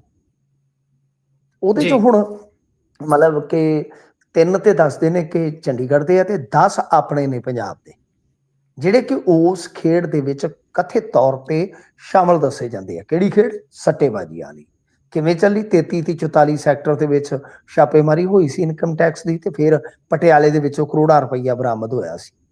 ਹੁਣ ਇਹਦੇ ਵਿੱਚ ਸਭ ਤੋਂ ਕਸੂਤੀ ਸਥਿਤੀ ਪੰਜਾਬ ਸਰਕਾਰ ਦੀ ਬਣ ਜਾਏਗੀ ਕਿ ਇੱਕ ਤਾਂ ਜਦੋਂ ਉੱਥੋਂ ਇਹ ਮਾਮਲਾ ਨਿਕਲੇਗਾ ਤਾਂ ਹੋ ਸਕਦਾ ਕਿ ਜਾਂਚ ਪੜਤਾਲ ਕਰਨੀ ਪਵੇ, ਫਿਰ ਅਫਸਰਾਂ ਦੇ ਨਾਂ ਜਨਤਕ ਹੋ ਜਾਣਗੇ। ਉਹ ਤੁਹਾਨੂੰ ਪਤਾ ਹੀ ਆ, ਜਦੋਂ ਨਾਂ ਜਨਤਕ ਹੁੰਦੇ ਆ ਤਾਂ ਗੁਰਪ੍ਰੀਤ ਪਤਾ ਲੱਗ ਜਾਂਦਾ ਕਿ ਸਰਕਾਰ ਦਾ ਚੇਤਾ ਅਫਸਰ ਕੌਣ ਆ, ਸਰਕਾਰ ਦਾ ਖਾਸ ਅਫਸਰ ਕੌਣ ਆ, ਕਿਹਨੂੰ ਲਵਾਇਆ ਗਿਆ ਸੀ, ਕਿਹਨੂੰ ਹਟਾਇਆ ਗਿਆ ਸੀ, ਕੁੰਡਲੀ ਖੁੱਲ ਜਾਂਦੀ ਆ। ਦੂਜੀ ਗੱਲ ਹੂੰ, ਇਹ ਆ ਕਿ ਚਲੋ ਬਦਨਾਮੀ ਤੇ ਹੈ ਹੀ ਹੈ, ਪੰਜਾਬ ਸਰਕਾਰ ਵਾਸਤੇ ਇੱਕ ਚਿੰਤਾਜਨਕ ਗੱਲ ਇਹ ਰਹੇਗੀ ਕਿ ਇਹ ਜਿਹੜੀਆਂ ਫਾਈਲਾਂ ਹੌਲੀ ਹੌਲੀ ਬਣ ਰਹੀਆਂ ਨੇ ਆਈਪੀਐਸ ਅਫਸਰਾਂ ਦੀਆਂ, ਕੋਈ ਆਡੀਓ ਵਾਲੀ ਆ ਜਾਂਦੀ ਆ, ਤੇ ਕੋਈ ਤੁਹਾਨੂੰ ਪਤਾ ਹੀ ਆ ਕਿ ਭੁੱਲਰ ਫੜਿਆ ਗਿਆ, ਇਸ ਤਰ੍ਹਾਂ ਹੀ ਜਿਹੜੀਆਂ ਚੀਜ਼ਾਂ ਬਣ ਰਹੀਆਂ ਨੇ, ਤਾਂ ਇਹਨਾਂ ਨੂੰ ਸਿਆਸੀ ਤੌਰ ਤੇ ਵੀ ਡਰ ਰਹੇਗਾ ਕਿ ਭਾਰਤੀ ਜਨਤਾ ਪਾਰਟੀ 2027 ਤੋਂ ਪਹਿਲਾਂ ਜਿਵੇਂ ਉਹ ਗਾਣਾ ਨਾ, ਲੱਖ ਤੇਰਾ ਠੁਮਕੇ ਤੇ ਠੁਮਕਾ ਮਾਰੇ ਨਹੀਂ, ਲੱਖ ਤੇਰਾ ਠੁਮਕੇ ਤੇ ਠੁਮਕਾ ਮਾਰੇ, ਕਿ ਇਹਨਾਂ ਤੋਂ ਠੁਮਕੇ ਵੀ ਮਰਵਾ ਸਕਦੀ ਆ ਸਰਕਾਰ ਕੇਂਦਰ ਦੀ। ਤਾਂ ਕਿਉਂਕਿ ਹੁਣ ਨਰਿੰਦਰ ਮੋਦੀ ਹੋਰੀ ਜਿਹੜੇ ਆ ਉਹ ਪੱਕੇ ਪੈਰੀ ਹੋ ਚੁੱਕੇ ਨੇ, ਇਹ ਮਤ ਹੂੰ, ਭੁੱਲੋ। ਬਿਹਾਰ ਦਾ ਇਲੈਕਸ਼ਨ ਸ਼ਾਨਦਾਰ ਢੰਗ ਦੇ ਨਾਲ ਜਿੱਤ ਕੇ ਗੁਰਪ੍ਰੀਤ ਉਹ ਪੱਕੇ ਪੈਰੀ ਹੋ ਗਏ ਨੇ, ਤੇ ਜਦੋਂ ਪੱਕੇ ਜੀ, ਪੈਰੀ ਹੋ ਜਾਂਦੇ ਤੇ ਫਿਰ ਉਹ ਗੋਲੀਆਂ ਵੀ ਪੱਕੀਆਂ ਖੇਡਦੇ ਨੇ। ਲਿਹਾਜ਼ਾ ਜੀ, ਇਸ ਕਰਕੇ ਆਮ ਆਦਮੀ ਪਾਰਟੀ ਨੂੰ ਮੇਰੇ ਖਿਆਲ ਦੇ ਨਾਲ ਦੋਵੇਂ ਪਾਸੇ ਤੋਂ ਡਰ ਹੈ। ਅੱਛਾ, ਤੇ ਦੂਜੀ ਗੱਲ ਇਹ ਕਿ ਇਹਦੇ ਨਾਲ ਮੈਂ ਇੱਕ ਚੀਜ਼ ਹੋਰ ਜੋੜ ਦੇਵਾਂ ਤੁਹਾਨੂੰ, ਇੱਕ ਇੰਟਰਸਟਿੰਗ ਗੱਲ ਜੋ ਮੇਰੀ ਨਜ਼ਰ ਦੇ ਵਿੱਚ ਠੀਕ ਲੱਗਦੀ ਹੈ, ਤੁਸੀਂ ਦੇਖਣਾ, ਤੁਹਾਨੂੰ ਠੀਕ ਲੱਗੇ ਤਾਂ ਰੱਖ ਲੈਣਾ, ਅਦਰਵਾਈਜ਼ ਤੁਸੀਂ ਇਸ ਨੂੰ ਰੱਦ ਕਰ ਸਕਦੇ ਹੋ। ਕਿ ਜੀ, ਆਪਾਂ ਦੇਖਦੇ ਹਾਂ ਕਿ ਤੁਸੀਂ ਇੱਕ ਗੱਲ ਨੋਟਿਸ ਕਰਿਓ ਕਿ ਜਦੋਂ ਮਾਨ ਸਾਹਿਬ ਪੂਰੇ ਫਲੋ ਚ ਬੋਲਦੇ ਨੇ, ਪੂਰੇ ਜਲੋ ਜੀ, ਤੇ ਹੁੰਦੇ ਨੇ, ਤਾਂ ਉਹ ਹਮੇਸ਼ਾ ਜੇ 20 ਮਿੰਟ ਬੋਲਦੇ ਆ ਤੇ 5-7 ਮਿੰਟ ਇਕੱਲੇ ਖਾਲੀਆਂ ਤੇ ਲਾਉਂਦੇ ਆ। ਹੂੰ, ਕਿਉਂ? ਜੀ, ਉਹਦਾ ਇੱਕ ਕਾਰਨ ਹੈ, ਮੈਂ ਤੁਹਾਨੂੰ ਵਿਚਲੀ ਗੱਲ ਦੱਸਾਂ। ਐਵੇਂ ਨਹੀਂ ਕੋਈ ਜੀ, ਸੁਖਬੀਰ ਬਾਦਲ ਦੇ ਨਾਲ ਇਹ ਨਹੀਂ ਹੈਗਾ ਕਿ ਕੋਈ ਮਤਲਬ ਕਿ ਇਹਨਾਂ ਦਾ ਵੱਟ ਦਾ ਰੌਲਾ ਕੋਈ। ਬੇਸਿਕਲੀ ਜਿਹੜਾ ਇਹਨਾਂ ਦਾ ਹੁਣ ਤੱਕ ਦਾ ਤੁਸੀਂ ਕੁਣਬਾ ਦੇਖੋਗੇ ਆਮ ਆਦਮੀ ਪਾਰਟੀ ਦਾ, ਉਹਦੇ ਵਿੱਚੋਂ ਹੂੰ, ਬਹੁਤ ਵੱਡੀ ਗਿਣਤੀ ਕਾਲੀਆਂ ਦੀ ਆ। ਇਹਨਾਂ ਨੇ ਵੋਟ ਜੀ, ਬੈਂਕ ਅਕਾਲੀਆਂ ਦਾ ਤੋੜਿਆ ਹੋਇਆ। ਠੀਕ ਹੈ ਨਾ ਜੀ? ਸੋ ਇਸ ਕਰਕੇ ਇਹ ਅਕਾਲੀਆਂ ਨੂੰ ਹਮੇਸ਼ਾ ਨਿਸ਼ਾਨੇ ਤੇ ਰੱਖਦੇ ਆ ਕਿ ਉਹ ਆਪਣਾ ਵੋਟ ਦੁਬਾਰਾ ਹਾਸਲ ਨਾ ਕਰਨ। ਤੇ ਇਹਦੇ ਨਾਲ ਇੱਕ ਚੀਜ਼ ਹੋ ਰਿਹਾ ਕਿ ਇਸੇ ਤਰ੍ਹਾਂ ਕਾਂਗਰਸ ਦੇ ਨਾਲੋਂ ਜਿਹੜੀ ਵੋਟ ਟੁੱਟ ਕੇ ਜਾਂਦੀ ਆ ਉਹ ਅੱਜ ਕੱਲ੍ਹ ਭਾਜਪਾ ਨੂੰ ਜਾ ਰਹੀ ਆ। ਤਾਂ ਹੂੰ, ਜਿਵੇਂ ਮਤਲਬ ਕਿ ਆਪਾਂ ਜੇ ਦੇਖਦੇ ਹਾਂ ਕਿ ਭਾਜਪਾ ਇੱਥੇ ਕੁਝ ਫਾਈਲਾਂ ਦੇ ਨਾਲ ਜਾਂ ਕੁਝ ਵੀ, ਆਪਾਂ ਇਹ ਸਿਰਫ ਇੱਕ ਸੰਭਾਵੀ ਗੱਲ ਕਰ ਰਹੇ ਹਾਂ, ਕਿਸ ਤਰ੍ਹਾਂ ਦੀ ਸੰਭਾਵਨਾ ਬਣ ਸਕਦੀ ਹੈ। ਤਾਂ ਗੱਲ ਇਹ ਆ ਕਿ ਉਸ ਵਕਤ ਉਸ ਵੇਲੇ ਜਦੋਂ ਮੰਨ ਲਓ ਜੇ ਉਹਨਾਂ ਦੀ ਸਥਿਤੀ ਮਜ਼ਬੂਤ ਹੁੰਦੀ ਹੈ ਤਾਂ ਕਾਂਗਰਸ ਨੂੰ ਵੀ ਤੇ ਇਸ ਚੀਜ਼ ਦਾ ਲਾਸ ਹੈ ਨਾ। ਜੀ, ਜੀ, ਮਤਲਬ ਕਿ ਜੇ ਭਾਜਪਾ ਮਜ਼ਬੂਤ ਹੁੰਦੀ ਹੈ ਤਾਂ ਇਹਦੇ ਨਾਲ ਕਾਫੀ ਇੰਟਰਸਟਿੰਗ ਚੀਜ਼ਾਂ ਜੁੜੀਆਂ ਹੋਈਆਂ ਨੇ। ਪਰ ਜੇ ਇਹ ਜਾਂਚ ਪੜਤਾਲ ਅੱਗੇ ਵੱਧਦੀ ਆ, ਬਹੁਤ ਮੁਸ਼ਕਲ ਹੋ ਜਾਏਗੀ, ਬਹੁਤ ਮੁਸ਼ਕਲ ਹੋ ਜਾਏਗੀ ਆਈਪੀਐਸ ਅਫਸਰਾਂ ਤੇ ਪੰਜਾਬ ਸਰਕਾਰ ਵਾਸਤੇ। ਜੀ। ਤਰਨਤਾਰਨ ਬਾਈ ਇਲੈਕਸ਼ਨ ਬੇਸ਼ੱਕ ਨਿਬੜ ਚੁੱਕੀ ਹੈ, ਪਰ ਉਸ ਤੋਂ ਅੱਗੇ ਸ਼ਾਇਦ ਹਾਲੇ ਸੱਤਾਧਾਰੀ ਧਿਰ ਉਸ ਤੋਂ ਬਾਹਰ ਨਹੀਂ ਆਉਣਾ ਚਾਹੁੰਦੀ ਭਾਈ। ਇਹ ਪ੍ਰੈਸ ਕਾਨਫਰੰਸਾਂ ਤੇ ਪ੍ਰੈਸ ਕਾਨਫਰੰਸਾਂ ਹੋ ਰਹੀਆਂ ਨੇ, ਗੈਂਗਸਟਰਵਾਦ ਦੇ ਨਾਲ ਜਿਹੜੀ ਗੱਲਬਾਤ ਜੋੜੀ ਜਾ ਰਹੀ ਹੈ, ਇਹਨੂੰ ਕਿਵੇਂ ਸਮਝੀਏ ਜੀ? ਹਾਂਜੀ, ਇਹਨਾਂ ਨੇ ਪ੍ਰੈਸ ਕਾਨਫਰੰਸ ਕੀਤੀ ਹੈ, ਤੇ ਪ੍ਰੈਸ ਕਾਨਫਰੰਸ ਵੀ ਤੁਹਾਨੂੰ ਪਤਾ ਹੀ ਆ ਕਿ ਧਾਲੀਵਾਲ ਸਾਹਿਬ ਨੇ ਕੀਤੀ ਆ। ਉਹ ਹੂੰ, ਜਿਵੇਂ ਕੋਈ ਇੰਸਪੈਕਟਰ ਤੋਂ ਕਹਿ ਲਓ ਕਿ ਸਿਪਾਹੀ ਹੋ ਜਾਂਦਾ ਹੈ ਨਾ, ਅੱਜ ਕੱਲ ਉਹਨਾਂ ਦਾ ਵੀ ਹਾਲ ਇਹ ਆ ਕਿ ਕਿਸੇ ਟਾਈਮ ਉਹ ਵਜ਼ੀਰ ਹੁੰਦੇ ਸਨ ਤੇ ਬੜੇ ਪਾਵਰਫੁਲ ਵਜ਼ੀਰ ਹੁੰਦੇ ਸਨ, ਅੱਜ ਕੱਲ ਉਹ ਚੀਫ ਸਪੋਕਸ ਪਰਸਨ ਬਣਾ ਦਿੱਤੇ ਗਏ ਨੇ। ਜੀ, ਹੁਣ ਉਹਦੇ ਵਿੱਚ ਇਹ ਆ ਕਿ ਉਹਨਾਂ ਨੇ ਜਿਹੜੀ ਪਹਿਲੀ ਪ੍ਰੈਸ ਕਾਨਫਰੰਸ ਕੀਤੀ ਚੀਫ ਸਪੋਕਸ ਪਰਸਨ ਬਣ ਕੇ, ਇਹਦੇ ਵਿੱਚ ਵੀ ਤੁਹਾਨੂੰ ਇੱਕ ਅੰਦਰੂਨੀ ਗੱਲ ਦੱਸਾਂ, ਬਲਤੇਜ ਪੰਨੂ ਵੀ ਬਹੁਤ ਜ਼ੋਰ ਲਾ ਰਹੇ ਸੀ ਇੱਕ ਦੋ ਬੰਦੇ ਗਰਗ ਸਾਹਿਬ ਹੋਰੀ ਬਹੁਤ ਜ਼ੋਰ ਲਾ ਰਹੇ ਸੀ, ਪਰ ਕਿਉਂਕਿ ਧਾਲੀਵਾਲ ਸਾਹਿਬ ਵੀ ਮਾਨ ਸਾਹਿਬ ਦੇ ਨਜ਼ਦੀਕੀ ਆ, ਇਹ ਤੁਹਾਨੂੰ ਮੈਂ ਵਿਚਲੀ ਗੱਲ ਦੱਸ ਦਿੰਦਾ ਕਿ ਜੋ ਇਹਨਾਂ ਦਾ ਰਾਜਨੀਤਿਕ ਸਫ਼ਰ ਰਿਹਾ ਹੁਣ ਤੱਕ ਦਾ, ਉਹ ਮਾਨ ਸਾਹਿਬ ਦੀ ਬਦੌਲਤ ਹੀ ਆ, ਕਿਉਂਕਿ ਇਹਨਾਂ ਦੇ ਗਾਂ ਬੰਦੇ ਵੰਡੇ ਹੋਏ ਆ ਨਾ, ਕਿ ਕੋਈ ਕਿਸੇ ਦੇ ਕੋਟੇ ਦਾ, ਕੋਈ ਕਿਸੇ ਦੇ ਕੋਟੇ ਦਾ, ਤਾਂ ਧਾਲੀਵਾਲ ਸਾਹਿਬ ਵੀ ਮਾਨ ਸਾਹਿਬ ਦੇ ਬਹੁਤ ਨਜ਼ਦੀਕ ਨੇ। ਤੋ ਬਹਰਹਾਲ ਗੱਲ ਇਹ ਆ ਕਿ ਹੁਣ ਤੁਸੀਂ ਆਪ ਹੀ ਸਮਝਣਾ ਕਿ ਵਜ਼ੀਰੀਆਂ ਫਿਰ ਕਾਤੋਂ ਗਈਆਂ ਚਲੀਆਂ। ਜੀ ਤੋ ਜੀ ਖੈਰ ਇਹ ਮਤਲਬ ਕਿ ਇੱਕ ਵਧੀਆ ਯਾਨੀ ਚੀਫ ਸਪੋਕਸ ਪਰਸਨ ਵਾਲੀ ਪੋਜੀਸ਼ਨ ਤੇ ਹੋਲਡ ਕਰ ਗਏ ਨੇ। ਤਾਂ ਦੂਜੀ ਗੱਲ ਜਿਹੜੀ ਕਿ ਇਹਨਾਂ ਨੇ ਪ੍ਰੈਸ ਕਾਨਫਰੰਸ ਕੀਤੀ ਕਿ ਦੇਖੋ ਇਹਨਾਂ ਨੇ ਗੈਂਗਸਟਰਵਾਦ ਨੂੰ ਜ਼ਿਆਦਾ ਹੁੰਗਾਰਾ ਦਿੱਤਾ ਹੈ, ਜ਼ਿਆਦਾ ਇਹਨਾਂ ਨੇ ਪਾਲਿਆ ਪੋਸਿਆ ਹੈ, ਤੇ ਇਹਨਾਂ ਨੇ ਪੰਥਕ ਹਲਕੇ ਦੇ ਵਿੱਚ ਉਮੀਦਵਾਰ ਵੀ ਬਾਹਰੋਂ ਲਿਆ ਕੇ ਦਿੱਤਾ, ਤੇ ਉਮੀਦਵਾਰ ਵੀ ਜਿਹੜਾ ਉਹ ਗੈਂਗਸਟਰ ਦਾ ਰਿਸ਼ਤੇਦਾਰ, ਮਤਲਬ ਕਿ ਬੀਬੀ ਰਿਸ਼ਤੇਦਾਰ ਹੋ ਗਈ। ਤੇ ਨਾਲੇ ਕਿਹਾ ਗਿਆ ਕਿ ਗੈਂਗਸਟਰ ਨੇ ਇੱਥੇ ਚੋਣ ਪ੍ਰਭਾਵਿਤ ਕੀਤੀ ਆ, ਮਤਲਬ ਕਿ ਵੋਟਰਾਂ ਨੂੰ ਡਰਾਇਆ ਧਮਕਾਇਆ। ਹਾਲਾਂਕਿ ਜੇ ਤੁਸੀਂ ਵੇਖੋਗੇ ਤਾਂ ਹੁਣ ਤੱਕ ਅੱਜ ਇੱਕ ਬਹੁਤ ਵੱਡੀ ਖਬਰ ਸੀ ਨਾ ਕਿ ਇਹਨਾਂ ਦੇ ਗੁਰਸੇਵਕ ਸਿੰਘ ਸ਼ੇਖ ਨੂੰ ਚੁੱਕ ਲਿਆ। ਜੀ ਜੀ ਸ਼ੇਖ ਕੋਈ ਦਵਾਈ ਵਾਲਾ ਨਹੀਂ, ਜਿਵੇਂ ਚੀਮਾ ਜੀ ਬਾਈ ਕਹਿੰਦਾ। ਤਾਂ ਗੱਲ ਇਹ ਆ ਕਿ ਇਹ ਗੁਰਸੇਵਕ ਸ਼ੇਖ ਜਿਹੜਾ ਸੀਗਾ, ਇਹ ਚੇਅਰਮੈਨ ਸੀ, ਬੜਾ ਧੜੱਲੇਦਾਰ ਬੰਦਾ ਸੀਗਾ, ਸਾਬਕਾ ਚੇਅਰਮੈਨ ਹੈ। ਤਾਂ ਗੱਲ ਇਹ ਆ ਜੀ ਕਿ ਹੁਣ ਜਿਹੜਾ ਕੁਛ ਹੋਇਆ ਉਹਦੇ ਵਿੱਚ ਗੁਰਪ੍ਰੀਤ ਇਹ ਕਹਾਣੀ ਆ ਕਿ ਇਹਨਾਂ ਦੇ 60-62 ਬੰਦੇ ਹਾਲੇ ਨਾਮਜ਼ਦ ਅਕਾਲੀਆਂ ਦੇ, ਤੇ 2 ਦਰਜਨ ਦੇ ਕਰੀਬ ਚੁੱਕ ਲਏ ਨੇ। ਕਿਸੇ ਤੇ ਕੋਈ ਚੌਲ ਚੋਰੀ ਦਾ ਕੇਸ ਆ, ਕਿਸੇ ਤੇ ਕੁਝ ਆ, ਕਿਸੇ ਤੇ ਕੁਛ ਆ। ਹੁਣ ਇਸੇ ਕੜੀ ਦੇ ਵਿੱਚ ਅੱਗੇ ਜੇ ਤੁਸੀਂ ਦੇਖੋਗੇ ਤਾਂ ਮਨਿੰਦਰ ਸਿੰਘ ਵਰਗਾ ਜਿਹੜਾ ਕਾਬਲ IPS ਨੌਜਵਾਨ ਅਫਸਰ ਜਿਹੜਾ DGP ਤੱਕ ਪਹੁੰਚ ਸਕਦਾ ਸੀਗਾ, ਉਹ ਵੀ ਭੇਂਟ ਚੜ ਗਿਆ, ਸਸਪੈਂਡ ਕਰ ਦਿੱਤਾ ਗਿਆ।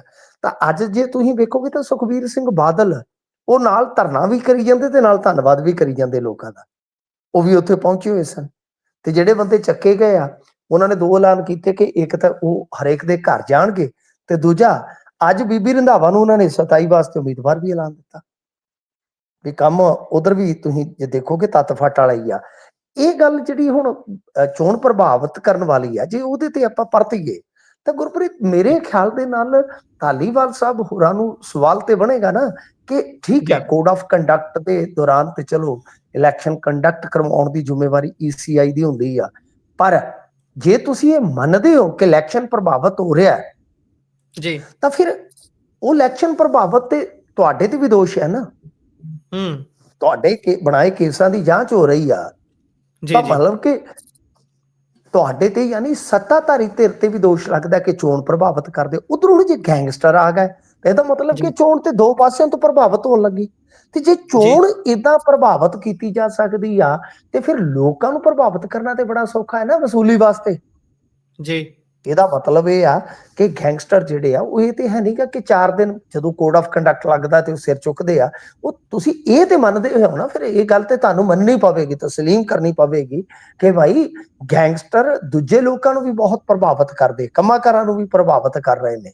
ਸੋ ਇਸ ਕਰਕੇ ਅੱਜ ਜੋ ਤੁਸੀਂ ਹੁਣ ਦੇਖੋਗੇ ਤਾਂ ਮੇਰੇ ਖਿਆਲ ਨਾਲ ਤੁਹਾਨੂੰ ਪਤਾ ਲੱਗ ਹੀ ਗਿਆ ਹੋਣਾ ਕਿ ਕਿੰਨੀਆਂ ਫਾਇਰਿੰਗ ਦੀਆਂ ਘਟਨਾਵਾਂ ਹੋ ਰਹੀਆਂ ਨੇ ਗੁਰਪ੍ਰੀਤ, ਕਿੰਨੀਆਂ ਫਾਇਰਿੰਗ ਦੀਆਂ ਘਟਨਾਵਾਂ ਹੋ ਰਹੀਆਂ।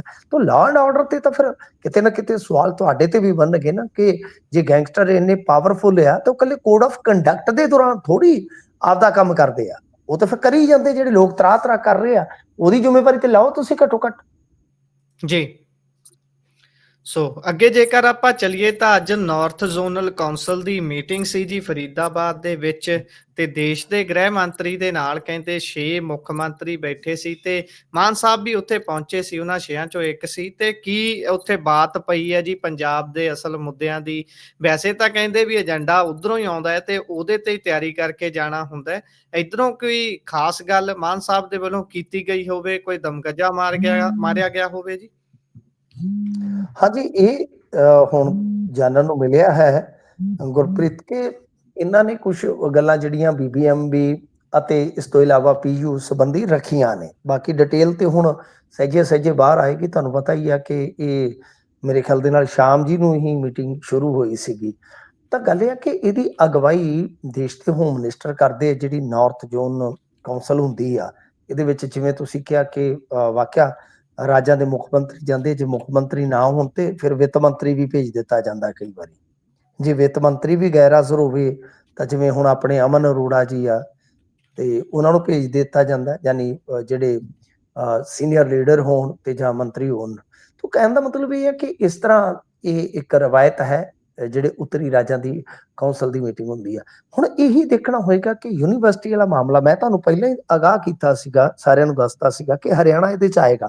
ਤਾਂ ਫਿਰ ਤੁਸੀਂ ਜਿਵੇਂ ਕਿਹਾ ਕਿ ਏਜੰਡਾ ਸੈੱਟ ਆ, ਤਾਂ ਇਹਦਾ ਮਤਲਬ ਕਿ ਹਰਿਆਣਾ, ਇਹਨਾਂ ਨੂੰ ਜੇ ਪੀਯੂ ਬਾਰੇ ਬੋਲਣਾ ਪੈ ਰਿਹਾ ਹੈ ਤਾਂ ਇਹ ਬਿਲਕੁਲ ਇਹ ਗੱਲ ਜਿਹੜੀ ਸੀ ਉਹ 16 ਨੇ ਸੱਚੀ ਸੀ ਕਿ ਹਰਿਆਣਾ ਜਿਹੜਾ ਹੈ ਉਹ ਇਹਦੇ ਵਿੱਚ ਹਿੱਸੇਦਾਰੀ ਪਾਉਣ ਵਾਸਤੇ ਆਪਣੀ ਗੇਮ ਲਾ ਸਕਦਾ ਹੈ।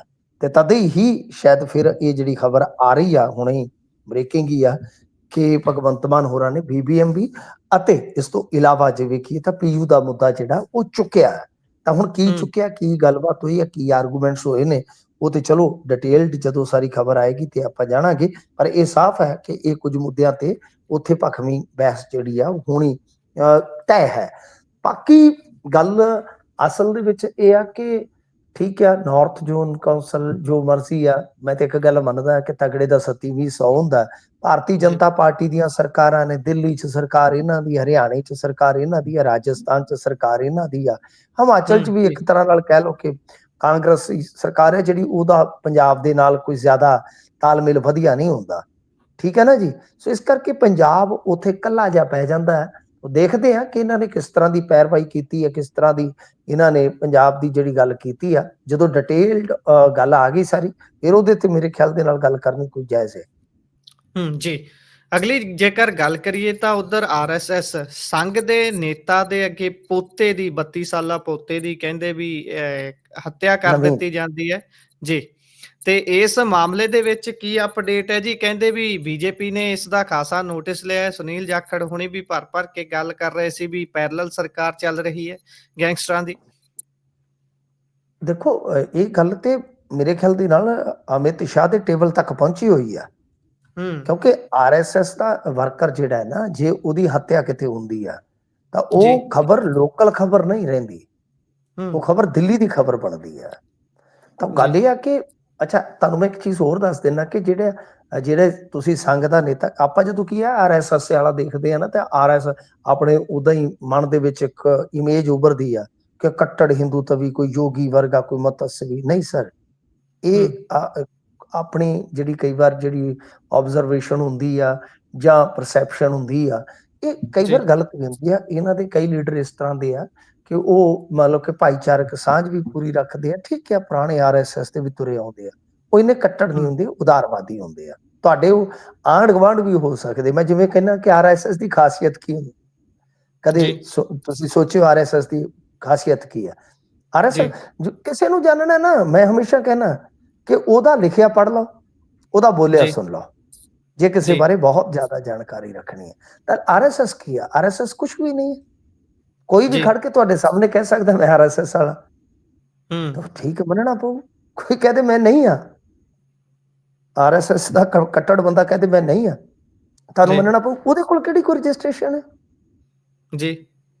ਠੀਕ ਹੈ ਨਾ ਜੀ। ਸੋ ਇਸ ਕਰਕੇ ਨਾ, ਉਹ ਸਿਆਣੇ ਰਸੂਖਦਾਰ, ਇਹ ਜਿਹੜਾ ਮੁੰਡਾ ਜਿਹਦੀ ਗੱਲ ਤੁਸੀਂ ਕਰਦੇ ਜੇ, ਇਹਦਾ ਦਾਦਾ ਜਿਹੜਾ ਕਿ ਉਹਦਾ ਨਾਮ ਸੀ ਦੀਨਾਨਾਥ ਜੀ, ਉਹ ਤੇ ਬੜਾ ਰਸੂਖਦਾਰ ਬੰਦਾ ਸੀ ਤੇ ਉਹ ਆਜ਼ਾਦੀ ਘੁਲਾਟੀਆ ਵੀ ਸੀ ਜੀ। ਤੇ ਇਸ ਤੋਂ ਇਲਾਵਾ ਤੁਸੀਂ ਇਹ ਵੇਖੋ ਕਿ ਅਟਲ ਬਿਹਾਰੀ ਨੇ ਉਸਨੂੰ, ਅਟਲ ਬਿਹਾਰੀ ਵਾਜਪਾਈ ਦੀ ਗੱਲ ਕਰ ਰਹੇ ਆ, ਉਸਨੂੰ ਟਿਕਟ ਤੱਕ ਆਫਰ ਕੀਤੀ ਸੀ, ਇਲੈਕਸ਼ਨ ਨਹੀਂ ਸਨ ਲੜੇ ਜੀ।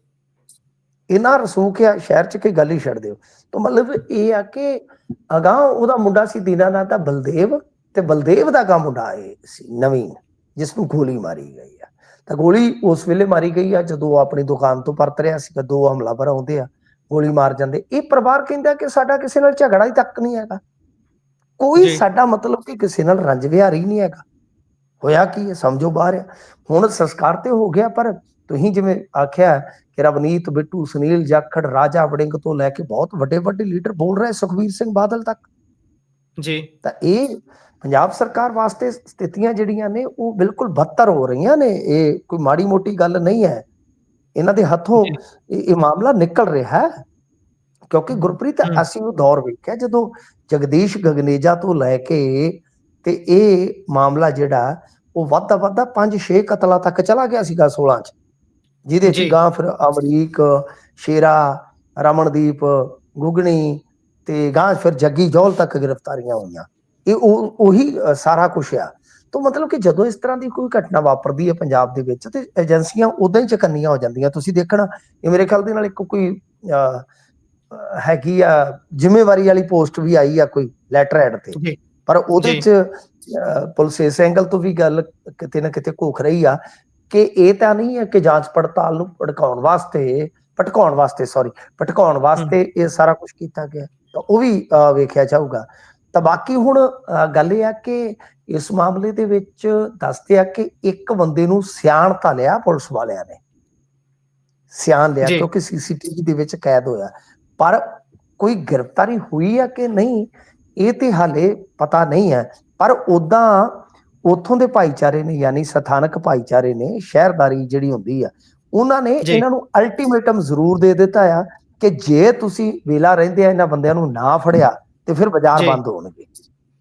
ਜੀ ਜੀ ਜੇ ਅਗਲੀ ਗੱਲ ਕਰੀਏ ਤੁਹਾਡੇ ਗਰਾਈ ਜਾਂ ਗਵਾਂਢੀ ਪਿੰਡ ਦੇ ਪੱਤਰਕਾਰ ਬਈ ਰਣਜੀਤ ਗਿੱਲ ਹੋਣਾ ਦੀ, ਤੇ ਉਹਨਾਂ ਦੇ ਨਾਲ ਕਹਿੰਦੇ ਆੜਤੀਆਂ ਦੇ ਵੱਲੋਂ ਕੁੱਟਮਾਰ ਕੀਤੀ ਗਈ ਹੈ।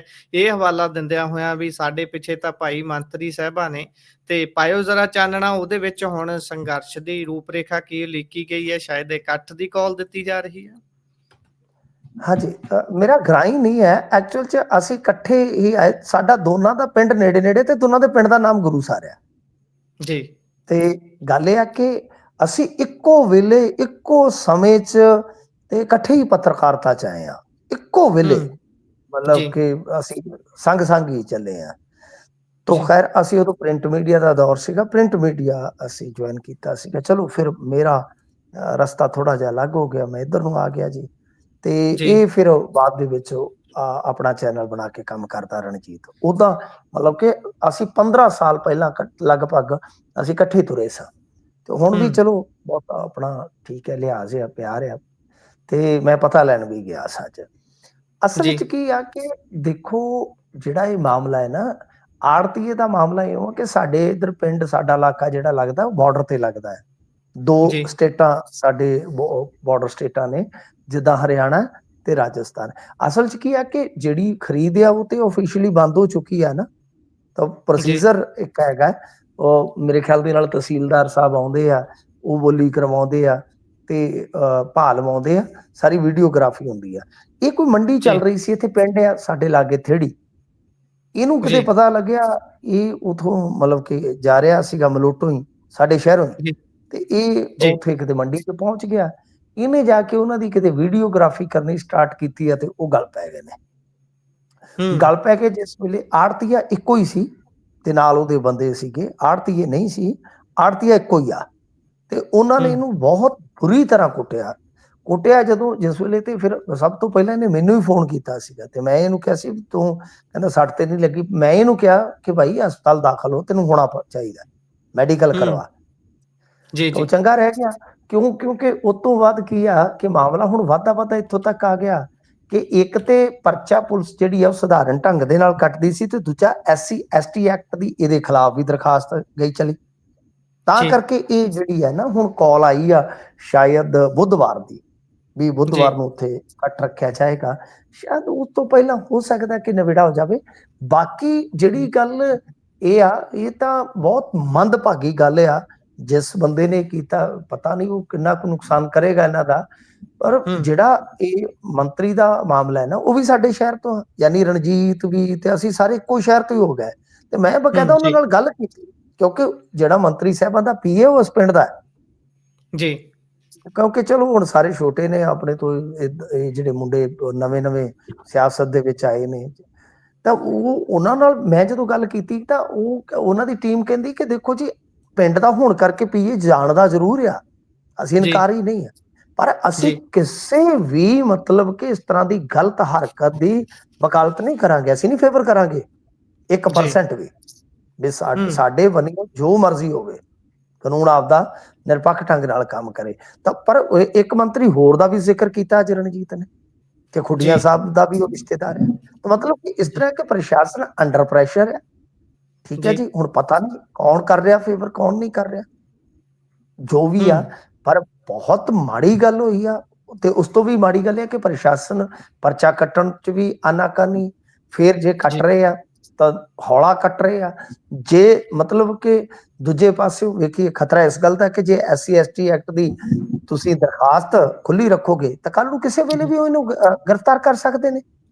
ਇਸ ਹੂੰ ਕਰਕੇ ਮਾਮਲਾ ਜਿਹੜਾ ਰਣਜੀਤ ਗਿੱਲ ਦਾ, ਉਹ ਬਹੁਤ ਹੀ ਪ੍ਰਸ਼ਾਸਨ ਵਾਸਤੇ ਮੈਂ ਕਹੂੰਗਾ ਕਿ ਨਮੋਸ਼ੀ ਵਾਲਾ ਹੈ ਕਿ ਇੱਕ ਤੇ ਜੀ ਪੱਤਰਕਾਰ ਨੂੰ ਕੁੱਟਿਆ ਗਿਆ, ਬਹੁਤ ਬੁਰੀ ਤਰ੍ਹਾਂ ਕੁੱਟਿਆ ਗਿਆ, ਉਹਨੂੰ ਥੋੜਾ ਨਹੀਂ ਕੁੱਟਿਆ ਗਿਆ ਜਿਵੇਂ ਉਹ ਦੱਸਦਾ ਹੈ। ਜੀ ਉਹ ਤੇ ਕਹਿੰਦਾ ਕਿ ਇੱਕ ਵੇਲਾ ਬਾਈ ਇਦਾਂ ਦਾ ਸੀ ਕਿ ਮੈਨੂੰ ਇਹ ਲੱਗਦਾ ਸੀ ਮੈਂ ਬਚਣਾ ਨਹੀਂ, ਅੱਜ ਮੈਨੂੰ ਮਾਰ ਦੇਣਗੇ, ਹੂੰ ਇੰਨੀ ਜੀ ਬੁਰੀ ਤਰ੍ਹਾਂ ਕੁੱਟਿਆ ਗਿਆ। ਪਰ ਦੂਜਾ ਇਹ ਹੈ ਕਿ ਕੁੱਟਮਾਰ ਕਰਨ ਉਪਰੰਤ, ਕਿਉਂਕਿ ਪੱਤਰਕਾਰ ਨੇ ਕਿਹੜਾ ਕੋਈ ਬਦਲਾ ਲੈ, ਉਹ ਗਾਣਾ ਤਾਂ ਗਾ ਹੀ ਨਹੀਂ ਸਕਦਾ, ਬਦਲਾ ਲੈ ਜੀ ਲਈ ਸੋਹਣਿਆ ਜੇ ਮਾਂ ਦਾ ਜਾਇਆ, ਬਈ ਇਦਾਂ ਜੀ ਥੋੜੀ ਹੈ। ਗੱਲ ਇਹ ਕਿ ਪੱਤਰਕਾਰ ਨੇ ਤੇ ਕਾਰਵਾਈ ਕਰਵਾਉਣੀ ਹੈ, ਤੁਸੀਂ ਕਾਰਵਾਈ ਕਰਵਾ ਦਿਓ। ਹੁਣ SC ਜੀ ST ਐਕਟ ਮੈਨੂੰ ਨਹੀਂ ਲੱਗਦਾ, ਮੈਂ ਤੁਹਾਨੂੰ ਦੱਸਿਆ ਤਾਂ ਹੈ, ਅਸੀਂ ਇਕੱਠੇ ਹੀ ਆਏ ਹਾਂ। ਮੈਨੂੰ ਤੇ ਇਸ ਜੀ ਬੰਦੇ ਤੋਂ ਮਤਲਬ ਕਿ ਕਿਸੇ ਬੰਦੇ ਦੀ, ਆਪਾਂ ਕਹਿੰਦੇ ਨਹੀਂ ਹੁੰਦੇ ਕਿ ਯਾਰ ਵੈਸੇ ਤਾਂ ਚਲੋ 100 ਕਿਸੇ ਦੀ ਨਹੀਂ ਦਿੱਤੀ ਜਾ ਸਕਦੀ, ਪਰ ਇੱਕ ਬੰਦੇ ਦੀ ਗੱਲ ਆਪਾਂ ਨੂੰ ਪਤਾ ਹੁੰਦਾ, ਗਰੰਟੀ ਹੁੰਦੀ ਆ ਵੀ ਇਦਾਂ ਜੀ ਦੀ ਗੱਲ ਨਹੀਂ ਕਰ ਸਕਦਾ, ਵਾਹੀਆਤ ਇਦਾਂ ਦੀ ਗੱਲ। ਉਹਦਾ ਠੀਕ ਆ, ਕਈ ਵਾਰ ਮੈਂ ਵੀ ਟੋਕ ਦਿੰਦਾ ਹੁੰਦਾ, ਕੁਝ ਇਹਦਾ ਉਤਾਵਲਾਪਨ ਜ਼ਿਆਦਾ ਹੁੰਦਾ ਕਈ ਮਾਮਲਿਆਂ ਦੇ ਵਿੱਚ। ਤਾਂ ਗੱਲ ਇਹ ਜੀ ਕੋਈ ਕੰਮਕਾਰ ਦੇ ਤਰੀਕਿਆਂ ਤੇ ਕਈ ਵਾਰ ਹੋਣਾ ਵੀ ਪੈਂਦਾ। ਮੈਂ ਆਲੋਚਨਾ ਵੀ ਕਰ ਦਿੰਦਾ ਹੁੰਦਾ ਆਪਦੇ ਸਾਥੀ ਦੀ ਜੀ ਵੀ, ਨਾਲ ਦੇ ਬੰਦੇ ਦੀ ਵੀ, ਉਹ ਠੀਕ ਹੈ, ਮੇਰੀ ਵੀ ਕਰਦੇ ਨੇ ਲੋਕ। ਤਾਂ ਗੱਲ ਇਹ ਹੈ ਕਿ ਇਹ ਚੀਜ਼ ਹੈ, ਪਰ ਮੈਨੂੰ ਜਿੰਨਾ ਕੁ ਪਤਾ ਕਿ ਇਦਾਂ ਦੀ ਹਰਕਤ ਨਹੀਂ ਕਰ ਸਕਦਾ ਕਿ ਕਿਸੇ ਨੂੰ ਜਾਤੀ ਸੂਚਕ ਸ਼ਬਦ ਬੋਲੇ, ਉਹ ਵੀ ਉਸ ਵੇਲੇ ਜਦੋਂ ਕੱਲਾ ਪੱਤਰਕਾਰ ਉਹਦੇ ਛਿੱਤਰ ਖਾ ਰਿਹਾ। ਜੀ ਜੀ ਜੀ ਬਿਲਕੁਲ ਸਹੀ ਗੱਲ ਹੈ। ਸੋ ਇਸੇ ਦੇ ਨਾਲ ਪ੍ਰੋਗਰਾਮ ਦਾ ਸਮਾਂ ਇੱਥੇ ਹੀ ਸਮਾਪਤ ਹੁੰਦਾ ਹੈ। ਤੁਸੀਂ ਜੁੜੇ ਜਾਣਕਾਰੀਆਂ ਸਾਂਝੀਆਂ ਕੀਤੀਆਂ, ਬਹੁਤ ਬਹੁਤ ਧੰਨਵਾਦ ਜੀ। ਧੰਨਵਾਦ ਜੀ।